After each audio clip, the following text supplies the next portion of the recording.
Welcome to World Action and Reaction News. Let's start today's news snapshot. Before starting this news session, my request to you all, please press subscribe button and press bell icon for regular updates on new video upload, if you are new to this channel, and also press like button if you find this video useful to you. Let's start. New Delhi's ambition of obtaining technology for the manufacture of armed drones has received a major setback, with the Israeli Ministry of Defense imposing several restrictions on the export of Heron TP, a combat UAV India was particularly interested in. The Indian Defense Ministry approved the purchase of 10 Heron TP drones last year, and a final deal with the Israeli manufacturer was in the offing.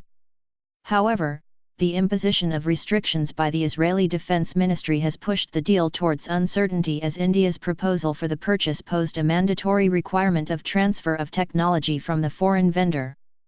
9 days into 2017, Pakistan carried out the first ever flight test of the Babur-3, its new nuclear-capable submarine-launched cruise missile, SLCM.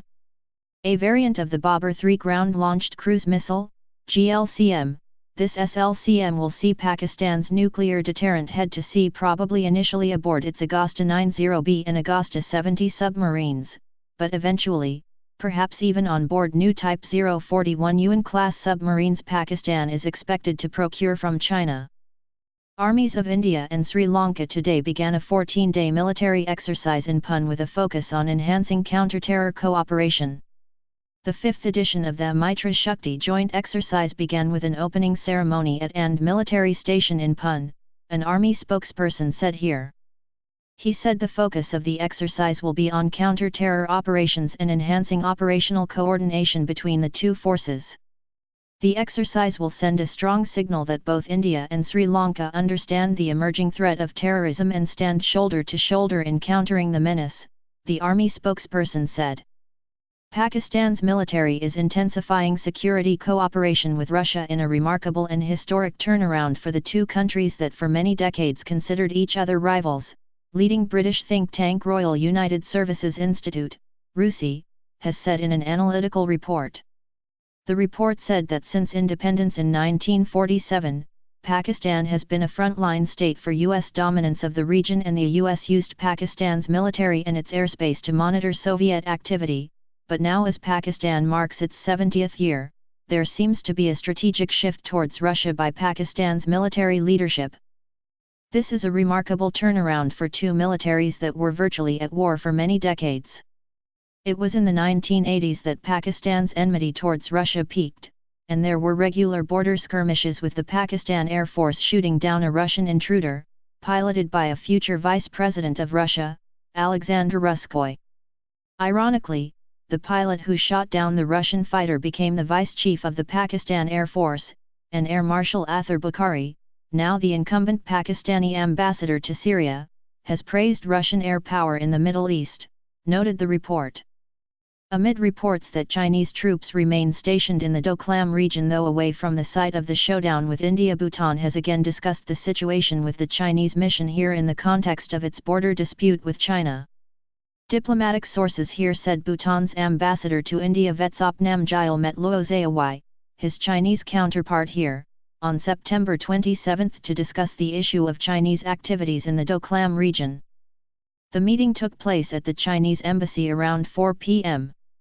This was exactly a month after India and China announced disengagement of their troops from the eyeball-to-eyeball standoff on the Doklam Plateau, which, as both New Delhi and Thimphu believe, is located in Bhutan but is claimed by China.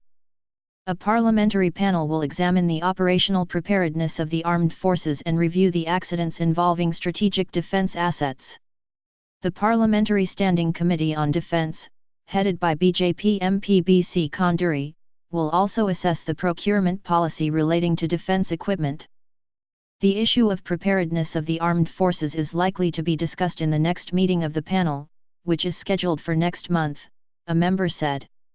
The committee has also decided to critically review the accidents involving strategic defense assets and look into the quality of ration given to the forces, especially in border areas, according to a Lok Sabha bulletin. Foreign Office spokesperson Nafis Zakaria said on Friday that India's controversial role in Afghanistan is neither in the interest of regional stability nor is it acceptable to Pakistan. During the weekly press briefing, Foreign Office spokesperson Nafis Zakaria here on Thursday said Indian role in Afghan's conflict can endanger regional stability. Pakistan takes this issue very seriously and has raised it on several international fora. The meeting with the U.S. delegation was very constructive and both sides agreed to continue engagement at all levels, Zakaria added. We have provided proof of Indian interference in Afghanistan, he added. The Indian Institute of Technology, Hyderabad, would hold a workshop on challenges in hypersonic space and missile technologies on its campus on October 14. The one-day workshop is being jointly organized by Iit-H and the Aeronautical Society of India, AESI. Satish Reddy, Scientific Advisor to Defence Minister, Samir V. Kamat, Director General, Defence Research and Development Organisation, DRDO, and MSR Prasad, Director, Defence Research and Development Laboratory, would be addressing the event.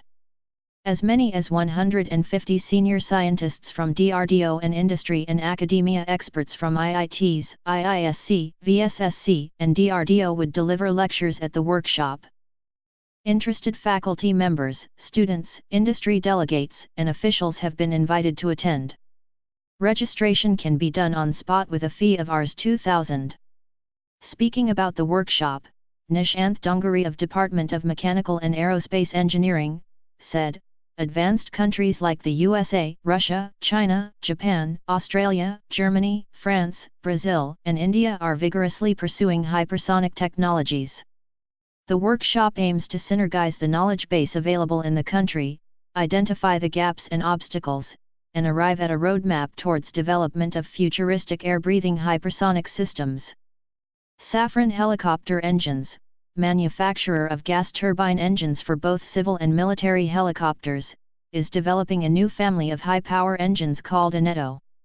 The French manufacturer is looking to supply its engines to Hindustan Aeronautics Limited, HAL, which had floated a global request for information, RFI, for the purchase of engines to power its homemade multi-role helicopter.